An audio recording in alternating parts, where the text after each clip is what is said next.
Welcome back to the deep dive. It is great to have you with us. Good to be here. Usually we are, wading through a massive stack of articles or maybe dissecting some really dense nonfiction book to find those golden nuggets of information. Right. The deep, deep research. But today, the source material is a little different, isn't it? It is, yeah. It's not a book, but a list. That's right. It is a curated list, specifically Vocab Set 95. Now, I know what you might be thinking. A list. Sounds a bit dry, maybe? It could, yeah. That sounds a bit dry. But this isn't just a random collection of words. We are looking at 30 high-frequency English expressions that specifically decode human emotion and interaction. And that is the mission today. We aren't just going to read definitions from a page. We are going to treat these phrases like artifacts. Like that. We want to understand the psychology behind them, why native speakers choose these specific words, and how you can use them to sound less like a textbook and more like a living, breathing human being. Exactly. And to do that, we're going to take a slow, calm, and patient route. We're going to explore 30 items, and for every single one, we have a checklist. A deep dive checklist. You could call it that. We'll break down the simple meaning, give you 3 solid examples to really visualize the context, explore the word families, the synonyms, those tricky prepositions. Which are always a nightmare for learners. Always the common collocations, and finally the opposites. It's a full 360-degree view of each phrase. So buckle up. We are starting our journey with the concept of risk and endurance. This is segment 1, risk, tolerance, and duration. Let's look at item number 1. Run the risk of doing something. This is a fantastic place to start because it speaks to how we as humans view danger and choice. So to run the risk of doing something simply means doing an action that might result in a bad or unpleasant result. Okay, simple enough, but I want to zero in on the verb there. Run. Why do we say run the risk? Why not just have the risk or be the risk? That's a great question. Run implies movement. It implies agency. You aren't just passively sitting there while a risk exists around you. You're participating in it. You are actively participating in it. You are taking an action that invites the danger. You are, in a way, moving alongside the danger. It implies a gamble, a choice you've made. So it's active. That makes sense. Let's look at how this plays out in real life with some examples. Okay, so picture a student who decides to play video games all night instead of opening their books for a big exam. You would say, not studying means running the risk of failing. Right. The action is the lack of studying. The bad result, the potential consequence, is that F grade. It connects the choice directly to the outcome. Precisely. Here is a more domestic one, something simple. Leaving the door open runs the risk of letting insects in. I feel this one deeply in the summer. We all do. You made the choice to leave the door ajar even for a minute, and the mosquitoes are the potential consequence of that choice. Okay. And a third one. A financial one, which is a very, very common context for this phrase. Investing in stocks runs the risk of losing money. That's the classic disclaimer on every financial ad, isn't it? Past performance is no guarantee of future results. It's exactly that. Yeah. You are choosing to enter a volatile space. Now let's look at the mechanics. The semantic field, the conceptual space you're in here. Is all about danger, probability, and consequence. Yes. And the word family revolves around risk. You have the noun a risk, the adjective risky, as in that's a risky move, and the verb to risk, like I wouldn't risk it. But this specific phrase, run the risk, is a collocation that really emphasizes the process, that active choice we talked about. Right. And if I wanted to use a synonym, if I wanted to say it a different way. You could say stand a chance of, but you have to be careful. Why is that? Because chance can be positive or neutral. You stand a chance of winning. But run the risk is almost always negative. You wouldn't say you run the risk of winning the lottery. That sounds very strange. It does. A closer synonym would be to simply say, be in danger of. For example, you are in danger of failing. It's a bit more direct, maybe a bit more formal. Now, grammar. I feel like there is a trap here for learners. There is a huge trap. It is the preposition of. It is non-negotiable. You run the risk of. And because of is a preposition, it must be followed by a noun or a gerund. That's the ing form of a verb. So you run the risk of losing, of falling, of forgetting. Exactly. You never, ever say, run the risk to lose. That is a dead giveaway of a non-native speaker. It sounds very unnatural. That's a fantastic tip. So lock that of-plussing structure into your brain. What about collocations? What words like to hang out with this phrase in sentences? We often hear run the risk of losing. That's very common. In sports, you hear run the risk of injury, or in, say, medical or scandal context, you might hear run the risk of exposure. Okay. And finally, let's flip it. What is the opposite? If you aren't running a risk, what are you doing?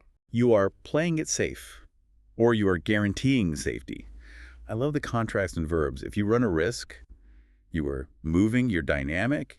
If you play it safe, you're not going anywhere. You're staying on the sidewalk. I love that image. Okay, that's a brilliant deep dive into our first item. Let's move to item number 2. Sometimes you run a risk, and sometimes, well, sometimes you just have to deal with a bad situation you can't control. This brings us to put up with something or somebody. This is such a core phrasal verb, and it just screams resilience or maybe resignation. To put up with means to accept an unpleasant situation or person without complaining. It's about tolerance, but it doesn't sound happy. It's not happy at all. It doesn't mean you like it. It doesn't even mean you agree with it. It just means, for now, you don't quit. You endure. It feels heavy, like you're carrying a backpack you didn't ask for, but you just keep walking. That's a great visualization. That's exactly the feeling. Let's look at 3 examples. Imagine your neighbor is doing construction and starts drilling into the wall at 7 a.m. on a Saturday. I don't have to imagine. Right. You might turn to your partner and say, I cannot put up with this noise anymore. Yeah. That means your capacity to carry that heavy backpack has finally run out. You're at your limit. You're at your limit. Here's a relational one. She puts up with his bad temper because she loves him. That is a very common dynamic, tolerating a serious flaw in someone for the sake of the overall relationship. Right, you're making a trade-off. You are. And finally, an environmental one, something nobody can change.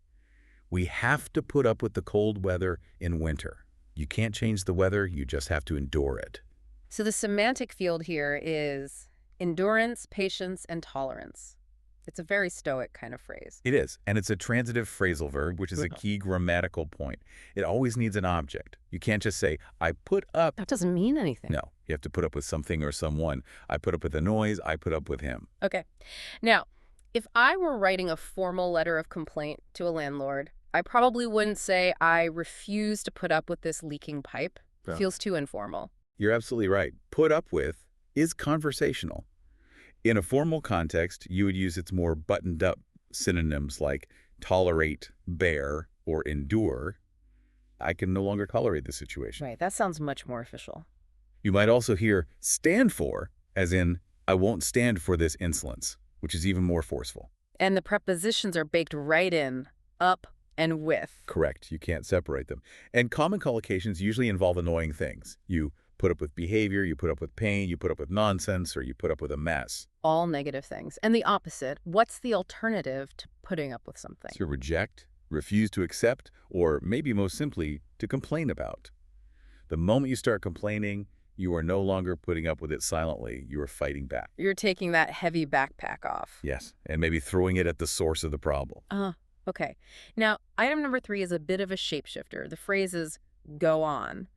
But looking at our source material, we have 3 very distinct ways to use this. This must be tricky for learners. This is one of those English phrasal verbs that confuses everyone because it relies entirely on context and your tone of voice. So let's break it down. Meaning number 1 is about duration or continuing. How long something lasts. Precisely. Meaning number 2 is about events. What is happening right now? An inquiry. Yes. And meaning number 3 is about encouragement, pushing someone to do something. Okay, let's break those down with examples because I think the tone of voice is going to be completely different for each one. Absolutely. The tone is everything. So for duration, imagine you're in a really boring conference. You check your watch and whisper to the person next to you, how long will this meeting go on? Your tone is weary, maybe a little desperate. I know that tone well. Now for events. Imagine you hear sirens and shouting outside your window. You look out and ask, what is going on outside? Your tone is curious, maybe alarmed. Right, it's a question seeking information about an occurrence. And now, for encouragement. Imagine your friend is hesitating to eat the last cookie on the plate. You smile and say, in a very light, persuasive tone, oh, go on, have another piece of cake. That last one has such a specific, friendly vibe. Oh, go on. You almost stretch the word out, like go, ooh. You have to. If you said it sharply, go on, that sounds like a command, like you're telling them to leave. They go on, get out of here. Exactly. But go, ooh, is gentle persuasion. So the semantic field is incredibly broad. It covers continuity, inquiry, and persuasion all in 2 short words. It does. And the synonyms naturally shift accordingly for each meaning. For the first one, duration, synonyms are last or continue. How long will this meeting last? For the second one, events, synonyms are happen or occur, Yeah. what's happening outside. And for the third, encouragement. It's more like come on or simply do it. The preposition is clearly on. That's the constant here. Yes. And the collocations are fun. For duration, we often say things go on forever when we're exaggerating. This meeting is going on forever. For events, we often add on earth for emphasis. What on earth is going on?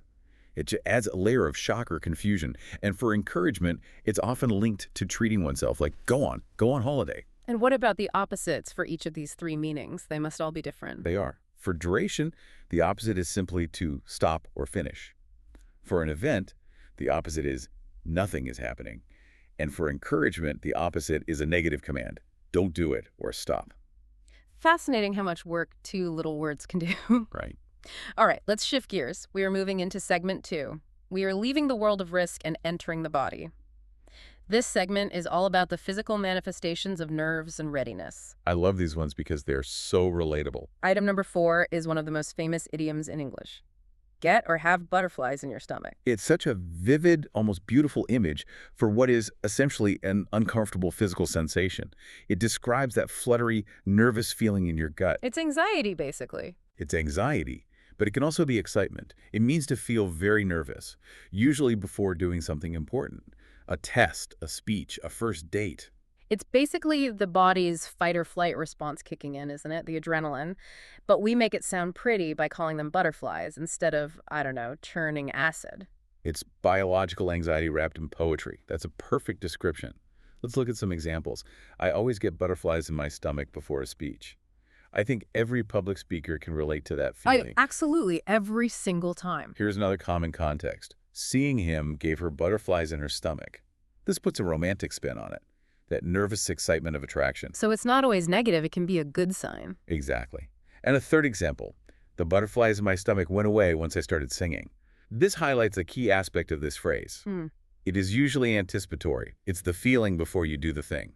Once you start the action, the butterflies often fly away. The semantic field here is clearly anxiety, nervousness, and that key word you just used, anticipation. It's the feeling of waiting for something to happen. Yes, and if you want synonyms, you could simply say be nervous or feel jittery. A very close idiom, which is a bit more informal, is to have the jitters. I've got the jitters before this exam. Exactly. Now, prepositions are important here. Where are the butterflies? They are in your stomach, not on it, not around it, deep inside. They are deep inside. You can't get away from them. And collocations, we've already used a few. We have. You can get butterflies, which implies the start of the feeling.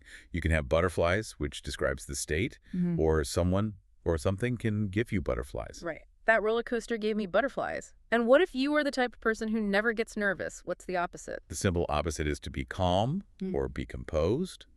But if you want a great food-related idiom to match butterflies in your stomach, you would be cool as a cucumber. I love that comparison. From the fluttery stomach to the cool, calm cucumber. Okay, from the stomach to the ship, I guess. Item number 5 is on board. This phrase has traveled a long way from the ocean to the office. Originally, it meant literally being on the deck of a ship or a train. All aboard. Exactly. But now, metaphorically, on board means to be part of a team, or more commonly, to agree with an idea or a plan. It implies inclusion and agreement. It's huge in corporate speak. You hear it in meetings all the time. We need to get everyone on board with this new initiative. It's unavoidable in a business context. Let's look at that. Example 1. We need to get the manager on board with this plan. This means we need his approval, his sign-off, his agreement. We need him to join our ship, so to speak. Precisely.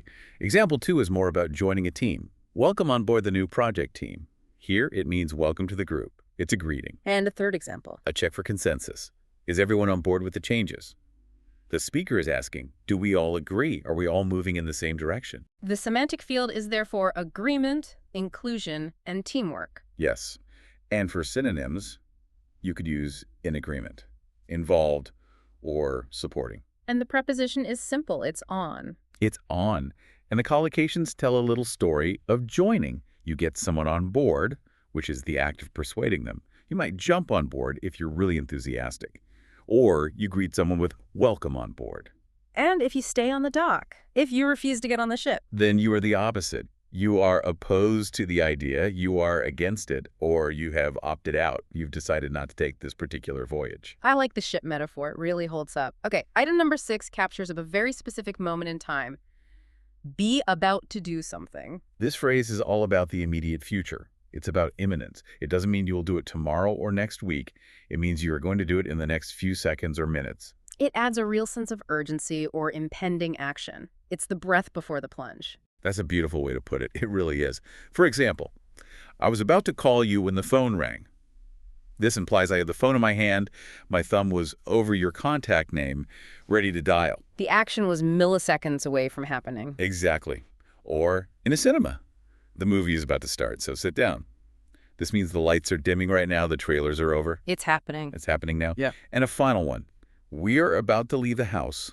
We are putting our shoes on, grabbing our keys. The next action is walking out the door. So the semantic field is imminence, or as you said, the immediate future. Precisely. Synonyms would be phrases like on the point of or on the verge of. She was on the verge of tears. That's a very close one. It is. You could also just use going to, as in I'm going to call you, but about to is much more urgent and immediate. Now watch the grammar here. There's a rule. There is. The preposition is to, and it must be followed by the infinitive form of the verb, the base form. You are about to leave, about to cry, about to happen. You never say about to leaving. Never. That's another common error. And the opposite. This feels a bit tricky. It is, because it's about a specific point in time. The opposite could be not planning to do something at all. Or it could be that you've already done it, so finish doing it. If you are about to eat, the opposite state is having finished eating. That makes sense. Okay, item 7 is a simile that brings us right back to fear and that physical reaction. Shake like a leaf. This is such a clear, powerful picture. Leaves are so light, they tremble and flutter in the slightest breeze. So to shake like a leaf means to shake your body uncontrollably. It's not a subtle shake. It's a visible, full-body tremor. It is. And it happens for two main reasons. You are either very cold or very frightened. It emphasizes vulnerability. Let's see it in action. Okay. Example 1 is about nerves. He was shaking like a leaf before the interview. That is pure, unadulterated nerves. Right. The adrenaline is just coursing through him. Example 2 is about shock or trauma. After seeing the accident, she shook like a leaf. That's a post-event reaction? Yes. And example 3 is purely physical, about temperature. It was freezing outside, and I was shaking like a leaf. So the semantic field covers fear, cold, and this larger idea of an involuntary physical reaction. Correct. And synonyms are words like tremble, shiver, or quake. Since it is a simile, a comparison, the preposition is like. Always. You shook like a leaf. And the common collocations are basically the phrase itself. Shake like a leaf, or sometimes you'll see trembling like a leaf using the present participle. And the opposite, if you're not a leaf, what are you? You're a rock. The opposite is to stand firm or be steady. A rock doesn't shake in the wind. A leaf does. That's a great visual. Let's move into segment 3, distress, shock, and control. We are definitely ramping up the emotional intensity here. Item number 8 is be in a state, or more emphatically, be in a terrible state. This is very common in British English, especially. To be in a state means to be very upset, anxious, or emotionally distressed. But, and this is important, it can also refer to a physical place being very dirty or untidy. So it's about a state of disorder, whether it's in your head or in your living room. That's a perfect way to put it. The core idea is disorder.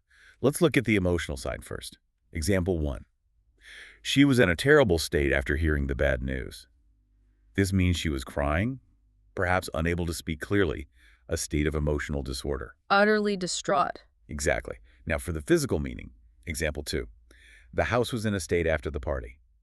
This means there were cups everywhere, stains on the carpet, general chaos, physical disorder. Right. Look at the state of this room. Yes. And a final example, which is a piece of advice. Don't get yourself into a state over this small problem. This is someone telling you to maintain your emotional control, to not let yourself fall into that disorder. So the semantic field is distress, disorder, and emotion. Synonyms for the emotional meaning include be upset or be distraught. For the physical meaning, you just say a place is a mess. And the preposition is in. You are in a state. You are inside it. And collocations often add an informal intensifier. You'll hear in a right state, that's very informal British English, or in a proper state, or the more standard, in a terrible state. And the opposite, the state of order. Yes. For a person, it's to be calm or be composed. For a room, it's to be tidy or clean. Got it. Okay, item number 9 takes shock to a whole new, almost cartoonish level. Jump out of your skin. This is pure hyperbole, Yeah. a wonderful exaggeration. It means to move suddenly and violently because of a sudden shock or surprise. You don't literally leave your body, of course, Of course. but the physical jerk is so violent, it feels like your spirit is trying to escape. I think we've all felt this when a door slams unexpectedly in a quiet house. Absolutely. That's the classic scenario. Example 1. The loud noise made me jump out of my skin. A car backfiring or something. Exactly. Example 2.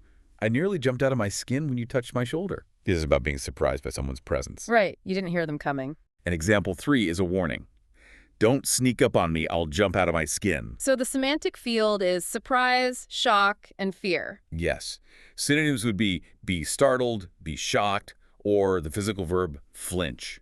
The preposition is dramatic. Out of. You jump out of your skin. Yeah. And we often collocate it with the word nearly, as in your example, I nearly jumped out of my skin, because it emphasizes the extremity of the feeling. And the opposite is playing it cool. Yes, the opposite is to remain calm or didn't flinch. The person who hears the loud bang and doesn't even move a muscle. The secret agent in the movie. That's the one.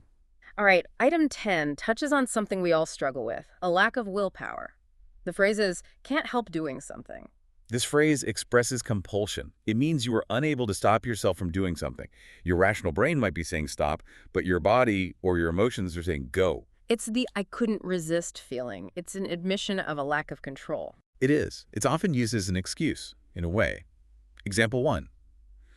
I can't help laughing at his jokes. Even if they are terrible jokes, the laughter just comes out automatically. You have no power over it. None. Another example. She couldn't help feeling sorry for him. It's an automatic emotional response. Her sympathy is involuntary. And the most common one of all. It's chocolate. I can't help eating it. That is the universal struggle, isn't it? It really is. So the semantic field is compulsion or an inability to resist. Synonyms are simple. Can't stop or unable to resist. Now, grammar alert, this one is very tricky for learners and a very common mistake is made here. It is. The structure is can't help, followed directly by the gerund, the ing form. You don't say I can't help to eat. You must say I can't help eating. I can't help thinking about it. I can't help wondering what happened. Perfect. And the opposite of this compulsion. To control oneself or to refrain from doing it, it's the exercise of willpower. Okay. Item 11 provides the solution to all this stress and shock and compulsion. Calm down or calm somebody down. This is the antidote. It's our tool for emotional regulation. It means to become less angry or excited, or to actively help someone else lower their emotional temperature. Though, a quick warning to listeners, telling an angry person to calm down usually has the opposite effect. That is a very, very true social observation. It's often seen as dismissive, but grammatically and in terms of its meaning, it works. Let's see the examples. Okay, a de-escalation attempt. Please calm down and tell me what happened. The speaker is trying to bring order to chaos. Right. I can't understand you when you're shouting. Exactly. A second example about soothing. I tried to calm the baby down by singing. Here it's about reducing distress. And a third. One about self-regulation. Take a deep breath to calm down. This is an action you do to yourself. So the semantic field is relaxation and emotional regulation. Synonyms are relax, cool off, or settle down. All of them suggest a lowering of energy. And the preposition is down. You're bringing the energy level down. Yes. And common collocations include calm down completely or try to calm down, which acknowledges the difficulty of the process. But the opposite. To get excited, get angry, or to agitate someone, meaning you're actively making them more upset. Rounding out this segment on a much more positive note is item 12. Be in safe hands. This phrase is pure comfort. It's all about trust and reassurance. It means to be with someone who will look after you well, an expert or a caregiver whom you can trust completely.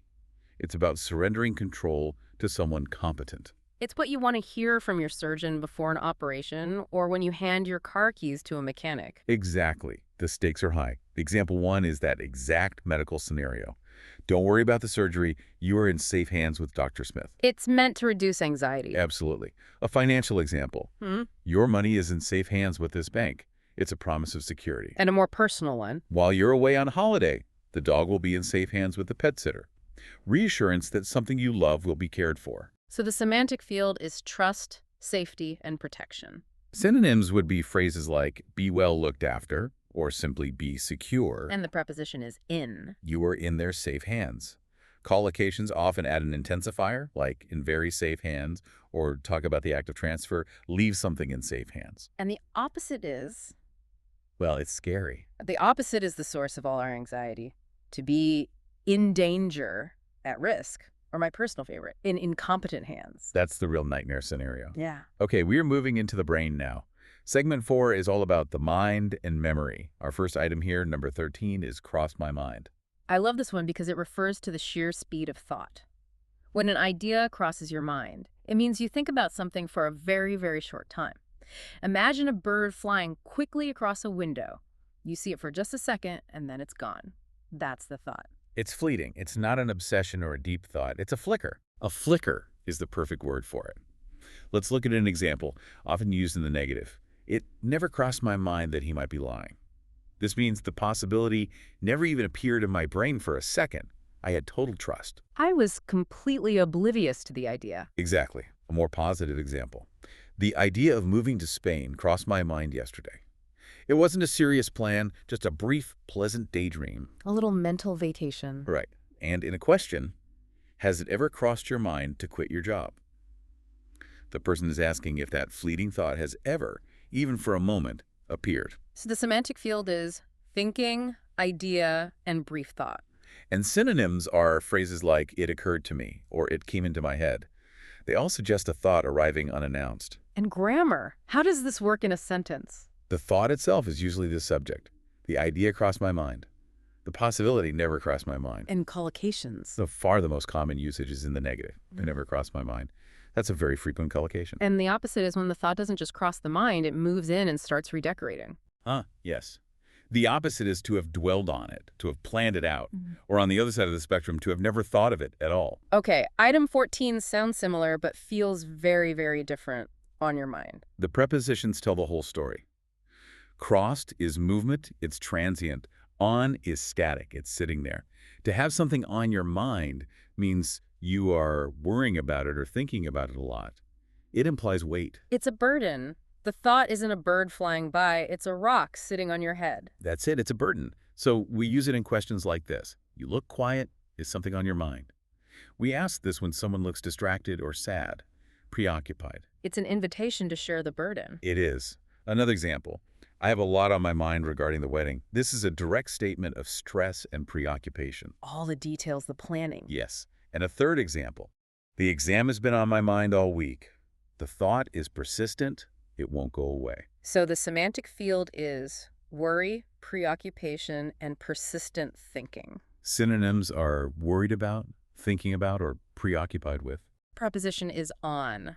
Collocations. The most common are the question, what's on your mind? And the statement, I have a lot on my mind. And the opposite of having that weight on your mind. To be carefree, or for your mind to be blank. A state of blissful emptiness. If only. Okay, item 15 offers a way out of that state. Took my mind off. This is all about escapism. This phrase describes the act of distraction or relief. Something takes your mind off your problems. It removes that heavy weight we just talked about, at least for a little while. We all need this sometimes. A good book, a movie. Exactly. Those are perfect examples. Example 1. The movie was so engaging, it took my mind off the pain in my tooth. The film provides temporary relief. It distracts you from physical sensation? It does. Example 2. I went for a long run to take my mind off work, using physical exertion to clear your head of stress. And a third. The power of friendship. Talking to you really took my mind off my problems. So the semantic field is distraction and relief. Synonyms would be to distract or to divert your attention. And the preposition here is off.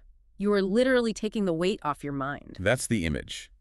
And common collocations are take your mind off things in a general sense, or take my mind off it for a specific problem.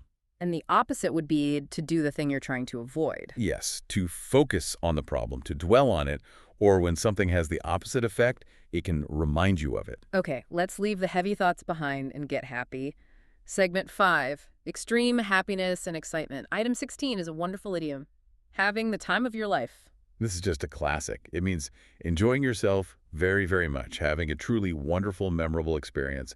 It is often associated with a peak experience, a fantastic vacation, or a big party. It reminds me of that song from Dirty Dancing. It's the ultimate expression of pure joy. It is. It has that epic cinematic quality to it. Example 1. She is traveling around Europe, and from her photos, she's clearly having the time of her life. It's peak happiness. It is. Example 2. The kids had the time of their lives at Disney World. For a child, that's the pinnacle of enjoyment. And a third one showing a difference in perspective. Right. I thought the party was boring, but he was over there dancing and was obviously having the time of his life. So the semantic field is enjoyment and peak experience. Synonyms are a bit more informal. Things like having a blast, or more formally, enjoying oneself immensely.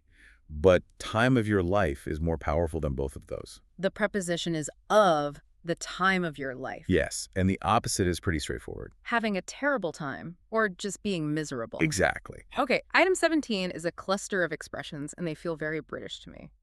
Thrilled to bits, be over the moon, and the intensifier to bits. These are delightful, and you're right, they are particularly common in British English. Thrilled to bits creates this image of being so happy you explode into tiny pieces, little bits of joy. That's a great image. And over the moon is another idiom for extreme delight, maybe referencing the old nursery rhyme where the cow jumps over the moon. It means you are high, high up with happiness. And to bits can be used with other words, too. Yes, it acts as a general intensifier meaning very much, especially with verbs of affection. Let's look at the examples. First, my parents were thrilled to bits when I graduated. Pure explosive joy. Second, she is over the moon about her new job. Yeah. Ecstatic. She's floating. And the third one. I love my new puppy to bits. Here, to bits just means I love my new puppy very, very much. The semantic field is happiness, excitement, and intensity. Synonyms would be words like ecstatic, delighted, or overjoyed. And we need to watch the prepositions here. We do. You are thrilled to bits. You are over the moon, and you love something to bits. And the opposite of this extreme happiness is extreme sadness. Right. The opposite would be feeling devastated, depressed, or a brilliant bit of British slang, feeling gutted. Gutted. Yeah, that's a powerful one. From the highs of joy to the volatility of everyday emotion, Segment 6 covers moods, anger, and disgust. Item 18. Be in the mood for something. This speaks to our capriciousness, our changing desires. It means to feel like doing or having something at a particular moment. It describes the temporary inclination. This is me staring at a full fridge and thinking, I'm not in the mood for any of this. That is the perfect example. It's that feeling. So example 1, I am not in the mood for cooking tonight, which usually means let's order a pizza. Usually. Example 2 is a question. Are you in the mood for a movie? It's a gentle suggestion, checking someone's current desire. And the third one shows a slight difference in usage. Yes, this is key. He is in a bad mood, so don't ask him for a favor. Note the difference. In a bad mood is a general emotional state. In the mood for is a desire for a specific thing. That's a really important distinction. So the semantic field is desire and emotional state. Synonyms are pretty simple. Feel like or want to.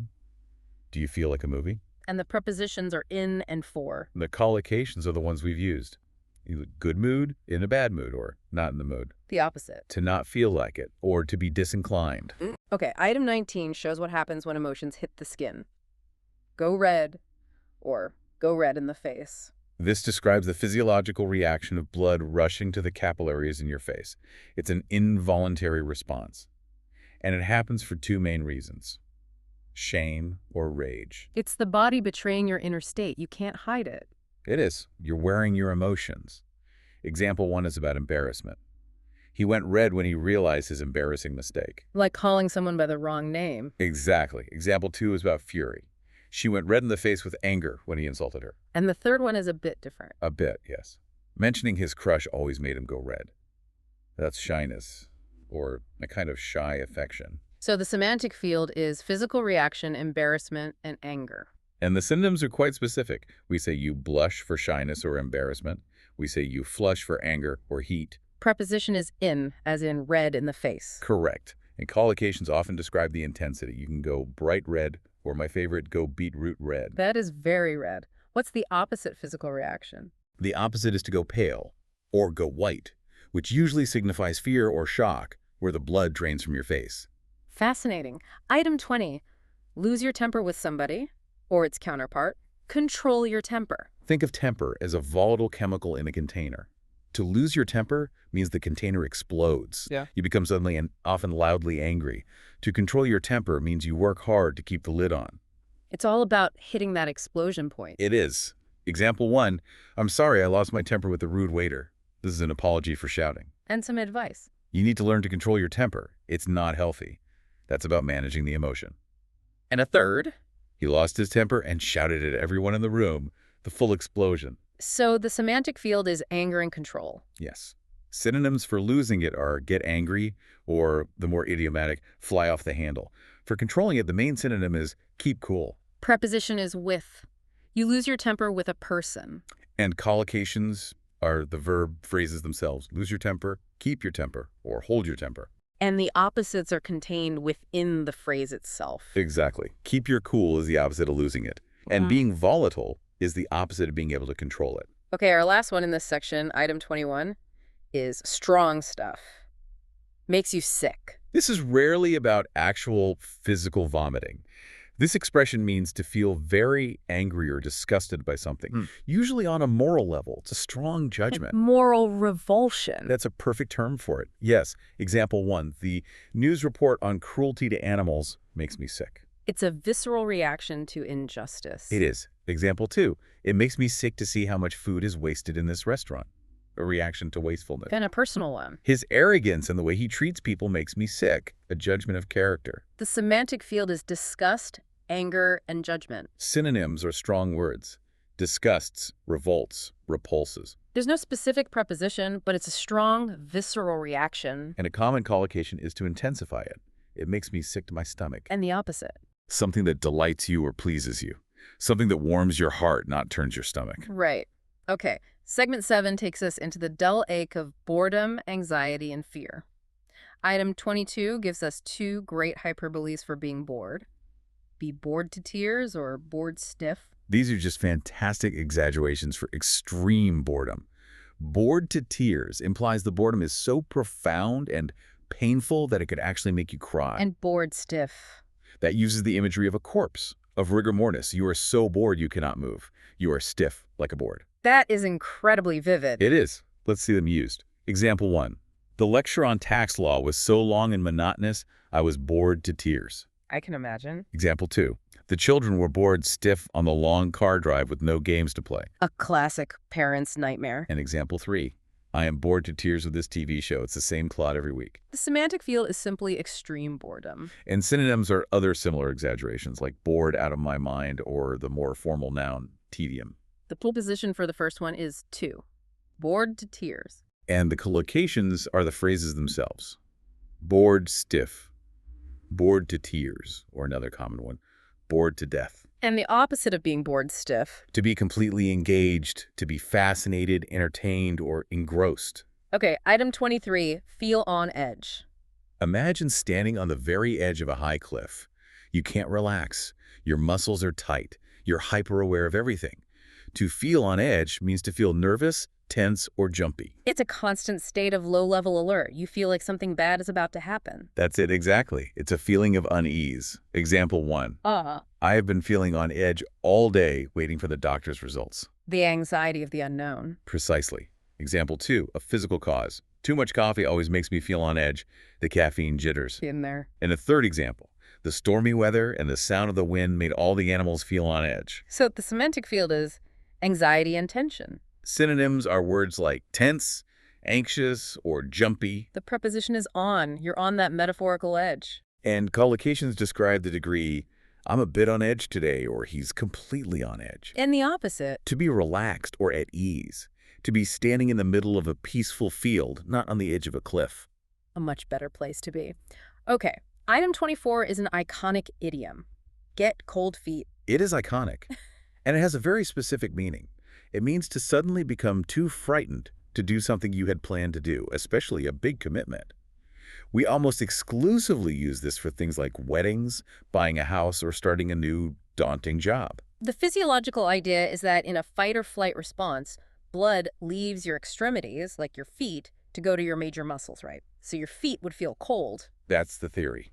It's that moment of panic before the point of no return. Example 1. He got cold feet at the last minute and canceled the bungee jump. I don't blame him. The most classic example, the bride got cold feet on the morning of the wedding and called it off. It's a movie trope for a reason. It is. And a final one. A piece of encouragement. Don't get cold feet now. We are almost at the finish line. So the semantic field is fear, doubt, and often cancellation. Synonyms would be to lose one's nerve, or the very informal slang, to chicken out. There aren't really any prepositions to worry about here. No, the collocation is simply the phrase itself, to get cold feet. And the opposite. To go through with it, or to be confident and see the plan through. Okay, segment 8 covers emotional overload and sadness. Item 25 is a phrase that perfectly captures a certain kind of bewildered state. Don't know whether to laugh or cry. This captures that feeling of hysteria or absurdity perfectly. Yeah. You're in a situation that is so simultaneously funny and sad or frustrating that your emotional circuits are overloaded. It's the breaking point where two opposite emotions collide. Exactly. Example 1. When I spent all day baking the birthday cake and then dropped it on the floor, I didn't know whether to laugh or cry. The situation is tragic, but also ridiculous. Oh, that's a painful one. It is. Example 2. The whole bureaucratic mix-up was so ridiculous, I didn't know whether to laugh or cry. It's absurdly frustrating. And a third. It can also be a mix of positive and negative. When she saw her son after he'd been away for a year, she was so tired and happy and overwhelmed, she didn't know whether to laugh or cry. The semantic field is confusion and mixed emotions. The best synonym is simply to have mixed feelings, though it's less dramatic. Preposition is to, and the collocation is the phrase itself. Right, whether to laugh or cry. And the opposite. To know exactly how to feel, to have a clear, uncomplicated emotional response. Okay, item 26 is a universal metaphor for sadness. Breaks your heart. This is so powerful because it treats the heart not just as an organ, but as the center of emotion, and suggests it can be physically shattered by sadness. It means to make you feel extreme sadness or sympathy. And it can be used for your own sadness or for the sadness you feel for others. Absolutely. Example 1, empathy. It breaks my heart to see that homeless puppy out in the rain. Your heart hurts for the puppy. Exactly. Example 2, personal grief. When they broke up after 10 years, it really broke her heart. And a third one. A reaction to art. The ending of that sad movie broke my heart. The semantic field is sadness, grief, and empathy. Synonyms are strong words like devastates or saddens deeply. No specific preposition to worry about here. No. And collocations are to break someone's heart, or the resulting state, a broken heart. And the opposite. Something that warms your heart or cheers you up. Item 27 is another great informal phrase for sadness. Down in the dumps. This is a lovely, slightly softer, more informal way to say you're feeling unhappy or depressed. Dumps is an old word for a low mental state, a gloomy mood. If you are down in the dumps, you are sad and have low energy. It sounds a bit like Eeyore from Winnie the Pooh. That's his permanent state. That is the perfect character for it, exactly. Example 1, he has been down in the dumps ever since he lost his job. A prolonged state of unhappiness. Yes. Example 2 is someone trying to help. Don't be down in the dumps. Let's go out and do something fun. And a third. An observation. She looks a bit down in the dumps today. I wonder what's wrong. The semantic field is sadness or informal depression. And synonyms are words like depressed, blue, unhappy, or low. Preposition is in. You are in the dumps. And the collocation is simply the full phrase, down in the dumps. And the opposite of being down in the dumps. Being on top of the world, or simply cheerful. Finally, we reach our last segment, segment 9, attraction and relationship dynamics, the way we connect. Item 28, chat somebody up. This is very common, especially in British English. To chat somebody up means to talk to them in a friendly, often humorous way with the specific intent of flirting or showing romantic interest. It's the opening move. So it's not just having a friendly chat, there's an agenda. There is an agenda, yes. 99% of the time, it's romantic or sexual. Example 1. He went to the bar to see if he could chat up some girls. He's on the hunt. A bit, yes. Example 2 is a direct question. Are you trying to chat me up? This is said when you realize someone's friendly conversation has a flirty motive. And a third. Using the passive voice. She was chatted up by a handsome stranger at the coffee shop. The semantic field is flirting and socializing. Synonyms are to flirt with, or the more direct American slang, to hit on. The preposition is up, and the collocations are just the different pronoun combinations. Chat her up, chat him up, chat him up, yes. And the opposite. To ignore someone or to reject their advances. Okay, item 29 is what you hope happens next. Hit it off or hit it off with somebody. This is the best case scenario. It means to like someone immediately when you first meet them. It describes an instant connection, an easy chemistry, that click. It's a wonderful feeling when that happens. It really is. Example 1, we met at the party and really hit it off. The conversation just flowed. No awkward silences. None. Example 2, the negative. I just didn't hit it off with her brother. We have nothing in common. And a third one, emphasizing the speed. They hit it off straight away and talked for hours. The semantic field is friendship, connection, and chemistry. And the synonyms are to get along well, or, as we said, to click. Preposition is with. You hit it off with someone. And collocations often include adverbs of time. Hit it off immediately, or hit it off straight away. And the opposite of hitting it off. To clash with someone, or to dislike them instantly. And our final item, number 30, is the threat to that wonderful connection. Come between people. This means to cause an argument or a difficulty that damages or ends a relationship between two people. Imagine a wedge being driven between 2 blocks of wood that were close together. That wedge is the thing that comes between them. It's always a sad phrase. It is. Example 1. Don't let a silly argument about money come between us. A plea to protect the friendship. A very common source of conflict. Very. Example 2. A misunderstanding came between the 2 best friends, and they stopped speaking. And a third. Her busy job and long hours eventually came between her and her husband. So the semantic field is conflict, separation, and relationships. Synonyms are to separate, to divide, or to cause a rift. Preposition is between. And collocations are come between us, come between friends, and so on. And the opposite. To bring people together or to unite them. Wow. We made it. 30 phrases. We started with the risk of action, went through the physical butterflies and shaking leaves, dealt with the mental weight of things on our minds, felt the thrill of being over the moon, the heat of going red, the pain of boredom, and ended with the delicate dance of relationships. It really is a map of the human heart when you lay it all out like that, isn't it? Mm-hmm. These phrases aren't just vocabulary items on a list. They are tools to express the messy, complicated, wonderful reality of being a person. Absolutely. So for you listening, here is your mission. Don't try to memorize all 30 right now. That would be overwhelming. Just pick one, the one that resonated with you the most. The one that describes your day. Exactly. Maybe you're on edge today. Maybe you're thrilled to bits about something. Pick one and try to use it in your journal, in a conversation. That's the only way to make it yours, to move it from passive knowledge to active skill. Because language isn't just about describing the world, it's about describing how the world feels to you. So our final thought is this. Which of these 30 phrases best describes your life right now? I'm genuinely curious to know. Thanks for diving deep with us. We'll see you in the next one.